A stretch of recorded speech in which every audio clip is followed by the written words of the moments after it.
afternoon, sir. Good afternoon, sir. Sheesh. How goes What a this? week, bro. Man, What a week. man. Although I'm surprised by people's surprise, Yeah. to be honest. It's like, unless you've been living under a rock for the last 400 years, how have you not known that this is the way of the world? Now, if people normalize to that, that's another thing entirely. But this is the way of the world, man. You know, it's amazing. We were talking the other day about technology and how sometimes, letting our kids play with technology may be a good or bad thing. This is one case where this technology has worked to the advantage in that something was caught on the camera that would not normally. This type of stuff was only talking about in hip hop songs like NWA. And, that's the only way we used to hear about these things. Of course, in South Africa, we went through our own journey over here. But this is crazy, bro. What are your thoughts? Well, it's interesting you say that about NWA, because if you remember the last time we were speaking about ownership, how artists have an opportunity to own their own content. That's right. So we really are coming to the end of the big studio days. What's going to happen now are people are going to cluster together, create magic, and break apart, and cluster together and make magic and break apart. That's what I think is going to happen. I think platforms like your Netflix, like YouTube, like this, are allowing that. And in that, it's an opportunity for us to reach a higher truth, to dig in little corners where boardroom executives were not willing to go. And you can do it now with a lot less limitation, with a lot less censorship. You put something out and you're putting it out globally. There's none of this licensing for this area, licensing for that area. You drop a TV series, you drop a reality show, you drop a talk show, you do anything. It goes international immediately. And in that, you're able to garner quite a lot of movement. So I think content creators are getting their power back, and it's important. It's important for where we are as a global village now. That's why, like last week, I had to take a break. It was just too much to digest, and it didn't feel authentic to be like coming on talking about who's your favorite actor, your favorite movie, where the world, the stage of the world. It was happening, bro. It was right. And actually, what you're seeing now is actors are also now starting to realize their power to congregate. You're getting really big actors. I'm thinking of Boyega from Star Wars. I'm thinking of what's his name from Rocky. Stallone. Oh, I mean, Jordan. Yeah. Guys now who are starting to use their power to congregate people, and even people like your Michael Jordan. Yeah, he donated 100 million. You follow? Yeah. Things are serious when Michael Jordan stands up, because this is somebody who likes to keep his distance and let the world roll on by. But we're living in an interesting time. I hope that people are thinking beyond just having a really catchy tweet and getting 1,000 likes and that sort of thing. It's Tuesday. I don't want to, what the thing is with people of color that have gone through a problem like this, we don't want it to just be another trend that people use as a Black Tuesday, as a little Black Friday thing where you can ride on the bus. As long as you stand in for justice and equality, and it needs commitment. It's not a once-off. We need voices to stand together daily. You know what makes me marvel? in 2020, how is this still an issue? How is it that in 2020, despite mountains of evidence, we still have to go to the streets to say, hey, it really isn't cool killing people of color just willy-nilly? Really? Anyone, you know? 20? You know, so like I say,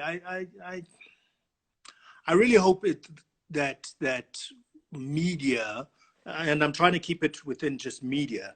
Yes. I really hope that you're going to see media taking center stage in terms of the power of what it has, of the power that it has, taking center stage in terms of its ability to disseminate ideas, in terms of hosting differing ideas and engaging those, and also, I'm hoping that writers are going to have a little bit more courage now. That's what And that's in what this country, yeah. You know, the thing that came to mind when this was happening was we also have to be proud as how far we've come as a nation. I mean, there was a point where this country was completely oppressed. A man had to go to prison for 27 years, and not only him, others, many others lost their lives. Many people are walking in the streets there now, 76. This was happening. A lot of stuff was happening in Africa, but of course, the more of the masses of black people. This is our continent, so fair enough. But the point, it just shows you, as much as we're a country that's behind certain first world, we are advanced in certain human rights as far as equality of the sexes, and we still have a way to go. But yeah. Look, and this is a known thing about how we have this really, really good constitution. Our constitution is all encompassing and all of those things, but that's not really what changes things. Yeah. What changes things is when people are on the ground, people are in the streets, and they're interacting. It's when an Afrikaans Boer man meets a black woman or an Indian woman, and what happens in there? Can they live the dream of the Constitution? Otherwise, it's just ink on paper. So that's the one side. The other side of it, and this is where I kind of get a little bit controversial. I like to joke sometimes that I feel for especially, I feel for white people as a nation. As a nation, I feel for them, not individuals. Because, so let me start this by saying, there's a difference between a white individual. So my friend Baron, my friend Brandon, my friend, there's a difference between that and the actions of the white population as a whole. Yeah. So for this, I am talking about the white population as a whole. You ready? Okay. I feel for the white population as a whole. And I feel for them because I feel like they must be so frustrated. What more can they do? What more must they do to show how much they want people of color to be gone from the planet? They have philosophies around this. They have waged wars on this. They have enslaved people on this. They have eliminated, literally to extinction, many people based on these understandings. And damn it, people of color are still around. They're like popped on prawns, bro. Do you know what I mean? Yeah. People of color are determined to keep on living. So I feel for them in that sense. Yeah, I understand. In other sense, Yeah. I both admire people of color and I'm frustrated with people of color. Again, I'm talking as a population. I admire the people of color because after everything that we've been through, we're still here. We are still here. We're still thriving. We are still surviving. We are here. I get frustrated with people of color because I don't espouse the kumbaya mentalities of Gandhi. I don't. Of Gandhi and Nelson Mandela. And I respect that they do that. And I respect how much they've achieved with it. I don't espouse it. I am more the Malcolm X mentality, which says, if you don't realize that you're in a fight, you're helping your oppressor. If you don't stand up to a fight, you are helping your oppressor. If you don't draw the line and stop a behavior that you find abhorrent and you find that it kills you, you are helping the oppressor. And not only are you doing that, you are sentencing your children to live the same hardship that you did not have the stones to defeat. Yeah. The reason we are living like this, and again, I say this with a great deal of respect because we are born of men and women of color who survived ultimate hardships, but they didn't win. Because if they had won, we wouldn't be living like this. Yeah. If the first peoples who were taken as slaves in Africa 700 years ago, 1,000 years ago, if they had drawn a line and said, hold on with our little differences between the Hutu and the Tutsi, between the Nama and the Tswana, between the Xhosa and the Zulu. Let's just put that aside for a second and let's deal with this. Yeah. If we had done that successfully 1,000 years ago, this would not exist. And the only way we can stop it existing is we have to, one, realize that we're in a fight. And it's a fight to the death. Ask the Native Americans. Ask the Aborigine. It is a fight to the death. Two, fight the fight. Now, we can talk about how we fight that fight. And when I say fight, I don't mean take up arms and start shooting people, but I mean engage it. Engage it with everything in you and win.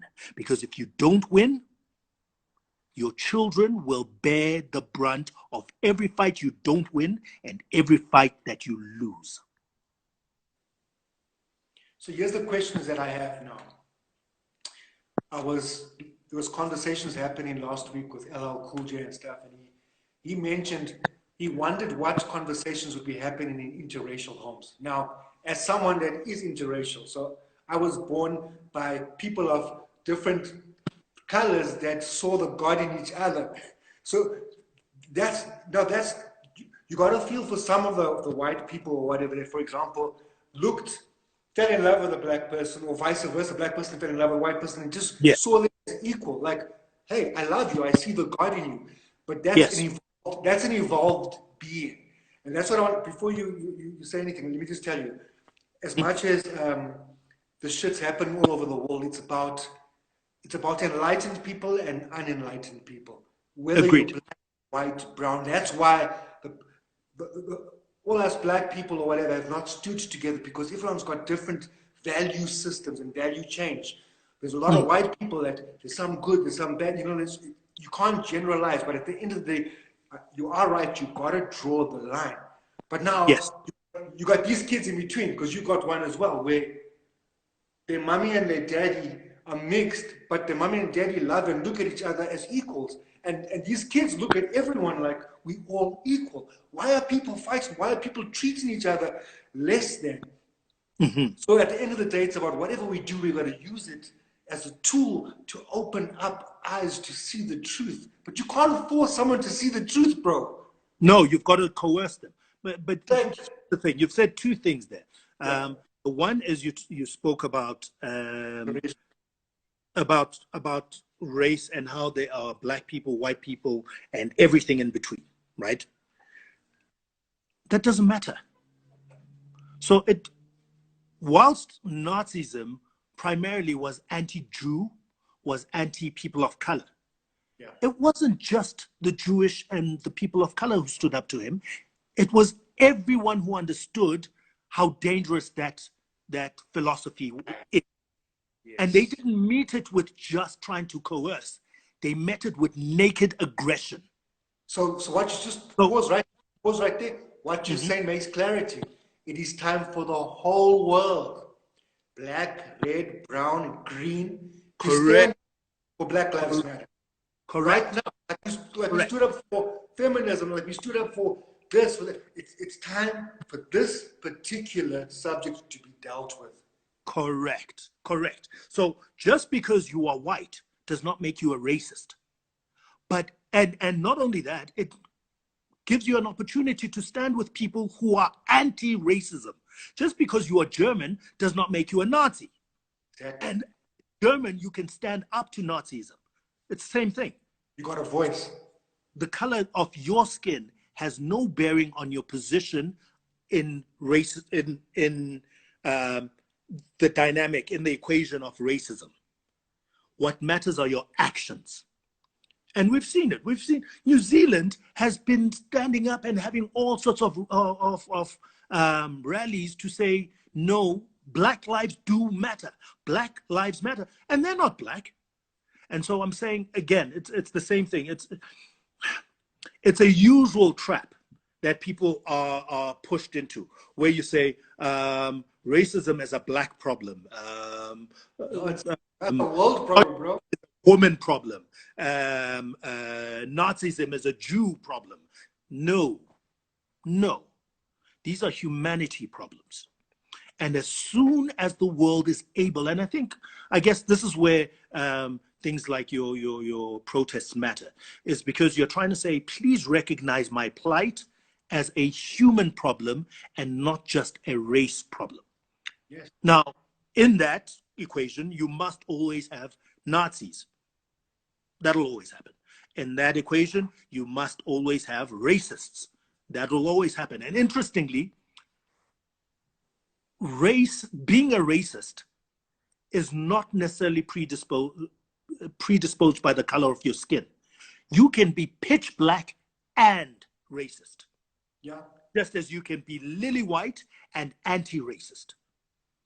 So this trap that people use, I've seen it a number of times now. There's a lady in America right now who is she sells herself as a conservative, but she's exceptionally racist in her understanding of the world. And she's black. And so all that It's real. So, a black person agrees with us. Blacks are inferior. And you're going, no. And then there's the typecast issue. Like they'll think because you're a colored, you're a fighter. Because you're a black, you're a Tutsi. Because you're this. There's this one track that was released from this project, and the opening line was, "You check my physical, probably think I'm typical. Another color don't lose another criminal." Yes. It's subliminal. Check your terminal. Now that's where that's where it gets interesting, because artists are responsible for that. A musician, an actor, a director, a painter,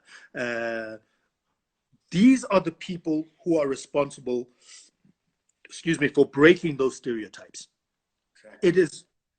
It just as racism can be learned, we need a word for it, but globalization, openness, we actually need a word for it, can be taught too. Yes. Humane can be taught. Because it's not like people are unaware. It's not like they're living in a bubble. They can see that, oh, look, all the brown people all live in townships and really crappy areas. Oh, that's interesting. And then all the pink people live in really nice gardened areas. What's going on? Children do. In our questions, because some of us grew up in these scenarios and we started asking questions. Like, let's say we were locked in certain hoods. And Mm-hmm. I'd be asking questions, but why, but why, but why? And then you realize there's certain philosophies. You know, they say that 1% of the world's population owns 99% of wealth, Yeah. health, Yes. happiness. It's true, because there's certain philosophies. There's a science of getting rich. There's a science of being a successful and everything else that have kept to a certain few. That if we're shared or taught to everybody, everybody could live a different reality. Treat Agreed. our in a different way. Because the point is this, the earth, how we disrespect that as well, bro. I mean, just, it's how we treat everything. It's either respectful or not. You either see the truth or you're not. So there needs to be more education based on, like, teaching true knowledge, not just knowledge of 1+1 or this history or that. How to treat each other, how to become successful, how to nurture our children, how to create. You know what I'm But saying? that 1% is not interested in that. To be fair, the 1% who control the education, who control the technology, the money, the wealth, they're not interested in that because there's something called white space. I don't know if you know about that. White, no, actually, that's going to be a difficult example. There are things that are readily available for everyone. Air is readily available for everyone. Water is readily available for everyone. Land should be readily available for everyone. And when I say readily available, I mean it's not owned by anyone. No one owns the air. No one owns water. It is there. No one should own power. No one should own. It's there. It just is. When you need it, you access it, and when you don't need it, let it go, and it'll just trust that it'll always be there. What we are seeing in the world currently is people being manipulated all over the place. Hello, Sisanda Ndlovu. People being manipulated all over the world because, what's a good way of saying this? Because there are certain sharks that want to own the sea. So they create ignorance, they keep people ignorant. So, for example, I'm wearing glasses now. They make sure that you don't need glasses. Correct. Only when you put the glass on, you see, oh, shoot, I was missing all of that. Correct. That's why. Sorry to disturb you, and this is quite a hectic subject, because that's why there's been only so few that have come in generations. People like the Malcolm X's, the Jesuses, the whatever, we believe them or not, that have rocked the boat by spitting truth that was only kept to a 1%, because they will not see the rest of the brothers and sisters go hungry. Now that's where you and I and other people come in, that the fact that I can't carry on. We fathers, right? So let's just go straight. Let's call ourselves fathers. Not a preacher, not nothing. I'm just a father. But we all fathers of all our children, if you think about it. Because I didn't grow up with a father. So other men, other people fathered me. So we are all fathers of all our children. So how can we let them go hungry, bro? It's like, that's why it's not just, no, but that's the thing. It's not just there's certain assumptions we make, Kaz. In fact, I'm reading one now by Onke, Forever Onke, who wrote, just because you're married to someone of another race, it doesn't make them non-racist at all, which is true. Just because you're a father doesn't necessarily mean you care about all the children in the world. It should. Specific fathers, there's specific brothers or messengers that have, maybe a light's been turned on and now they know, guys, come this way. Sure. And so what we have then is a scenario now where people are interested only in the self. And it's an interesting it's an way of living, and it's interesting watching how it expresses itself. So to go back to my shark example, in nature, no animal can say they own anything. Sometimes they lay claim to something for as long as they need it, and when they don't need it, they just let it go. and they keep on going. Interestingly, a lot of African social structures work exactly the same way. You request land, you have the land, you build your home, and when your children have grown up and you're dead, the land just naturally goes back to communal ownership. But there is a fear that is driving even those fathers that you're talking about who should know better. And that fear is about amassing.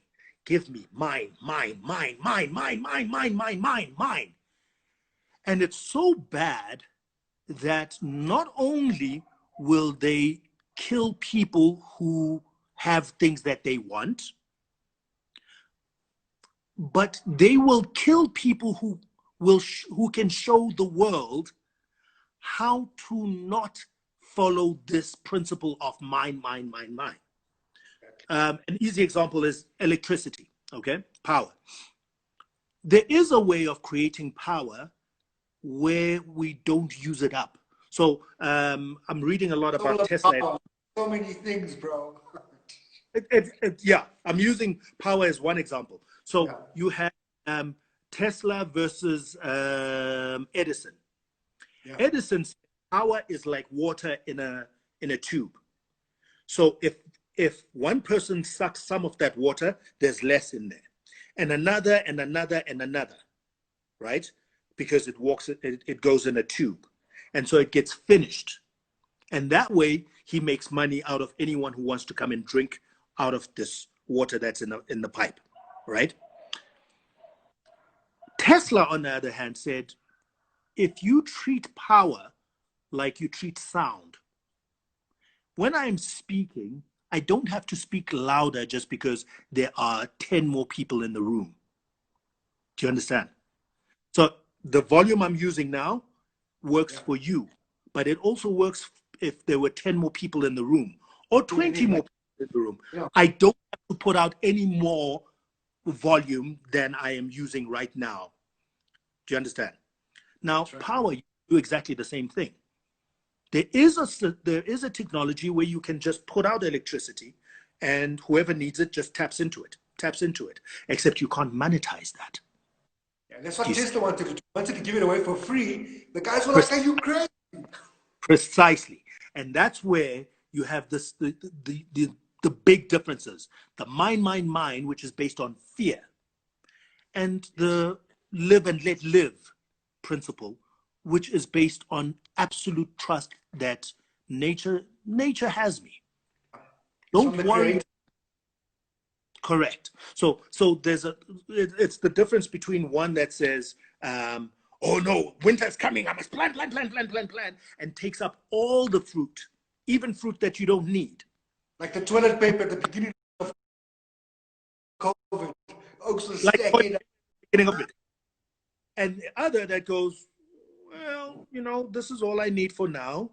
I trust that in winter, something will happen. Oh, I know, I won't eat fruit. I'll eat roots because, or just follow the patterns. And it's the same to this very day. There are ways, and we have the technology where you don't need to work anymore. You don't need to worry about food anymore. You don't need to worry about a place to live, and because nature, especially a technology boosted nature, will have you. You just need to start living without fear. Literally, just be like, if it's my time, it'll be my time, and if it isn't my time, I'll keep on walking. That is the point that I was trying to make in essence, is that's the education that needs to be taught, that has been held back. Predominantly, most of the people are living in fear. And fear just pushes away from it. And only pure faith and understanding that is enough for us all, that we're all part of the same thing, will bring proper sense, But until then, there's this greed. I think it's Yoda who says there are only two emotions. And in fact, it's been repeated all over the place. There is love and there is fear. Only. Yeah. There is only love and there is fear. When you hate someone, you hate them because there is something in them that makes you fearful when you, and in fact, it's quite apt for what's going on in the world right now. The hate of people of color is based on a fear. And It's from people that have an inferiority complex. You follow? Where you say, listen, there is nothing to fear. And this is what, interestingly, this is what people of color have been saying from time immemorial. This is how land was taken from people. And when I say people of color, I'm not just meaning Africans. This is literally across all continents. The idea that you can take land and own it has never made sense. So you had people who, in the Native Americans, who would say, well, you need land, you're hungry, you don't know how to follow here's some food, eat, and live.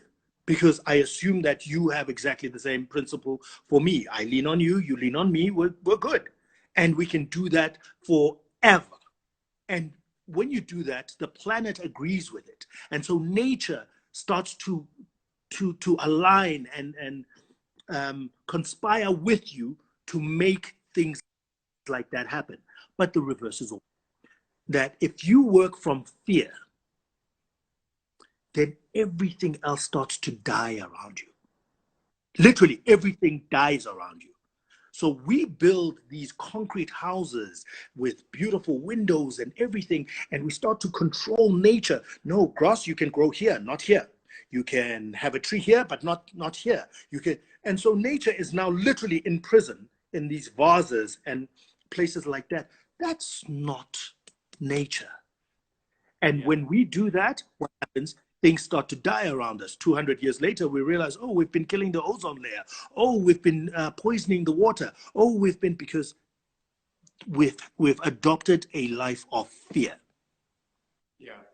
Look, I can't remember. We've got to go now, but I wanted to mention one more thing that I often discussed with my counselor, my teacher before, and he talked about how we all have love and fear, like good or bad, whatever you call it, within us. Just like the universe, just like the earth is made up of everything.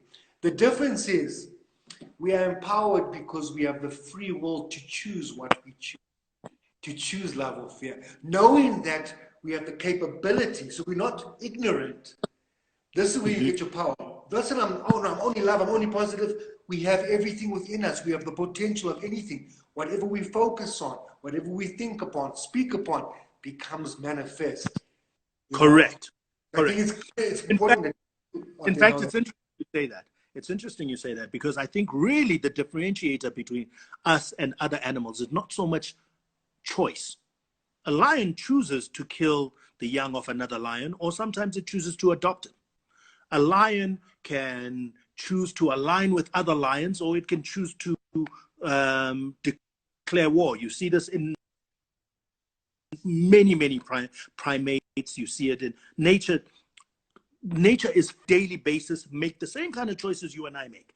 The difference between us and other animals is our ability to manifest. So the choices we make generally tend to have much longer repercussions. They echo much further than most other animals. So if we choose to live in fear, it echoes severely in nature. If we choose to live in love or faith or trust, whatever you want to call it, that too echoes much further than with most other animals. That's true. And I think really that's the big difference, is that with humans, unlike most other animals, our ability to manifest is just so much larger. Yeah. On that note, bro, there will be a lot of people of different color, of everything, that will be watching this. Things have changed forever. We got to now speak on different stuff now as we go further. What final words do you have to say for anyone out there, the human family? What are your final words as to what's happening out there? I've found this more and more to be true. The more you control your thoughts, the more you can control your environment and your place in that environment. So in 2019, I lived in a great deal of anger and frustration. I was in a really, really dark place. And someone said to me, don't worry about all that. Choose to think a positive thought. When you are overcome by a negative thought, damn it, she did this to me. Choose. Actually make the concerted effort and go, I choose not to think this. Let me go and actively find a happy thought. Yes. And you do that again and again and again. And suddenly you find yourself calm in the biggest storms. Because you create an anchor point, you create a momentum. And momentum creates habit, and habit creates a paradigm shift. Correct. And so at its most minuscule, control the thoughts that are in your head. Amen. Filter out those things that bring negativity. Just keep them out. The world will keep spinning, but control your patch of grass. That's right. Thank you, Hlomla. On that note, that's perfect. And I think that summarizes what we all need to do, especially at this time, to raise the vibration of our whole human family. Thank you so much, sir. We'll see you next week, same time, same place. Same place. Dialogue and spread that positivity. Thank you. Namaste. Thank you, Hlomla. To everyone out there, thank you for joining us. Please, wherever you are, stay woke, stay aware, think positive, and we all in this together. Black Lives Matter. Yes, we don't all like it right now. What we reap will be sown. Free your mind, just know. Side of you is the know. All of us. Side of you is the know. Side of you is the know.